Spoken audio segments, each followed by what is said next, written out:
नमस्कार, मी गणेश राव आणि तुम्ही पाहतात बीबीजी न्यूज तुमसर। आम्ही आलेलो आहोत तामसवाडी गावामध्ये, जिथे पूर आलेला आहे। गावचे लोक मजा करून राहिलेले आहेत। बघा, या बाजूला बघा की शेती पूर्णपणे डुबलेली आहे।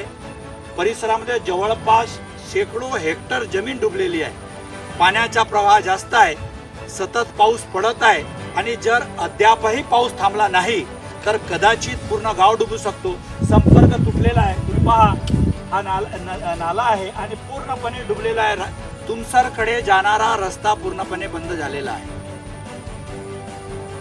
तुम्ही पाहू शकता गावातील मुलं शाळेत जाणं बंद, शाळा बंद आहे। या बाजून त्या बाजून जात, त्या बाजूचे शेतकरी या बाजूने येत नाही। या पुरामुळे शेतीही प्रभावित झालेली आहे, मजूर जायला रस्ता नाही आहे। त्यामुळे आज भात रोवणी पूर्णपणे बंद झालेली आहे। तरी शासनाने याकडे लक्ष देण्यात यावा, कारण कुठलीही अनुचित घटना होऊ नये म्हणून आपत्ती व्यवस्थापनाने याकडे येऊन थोडं फेरी मारायला पाहिजे। आपत्ती व्यवस्थापनाने इथं येऊन थोडी पाहणी करायला पाहिजे।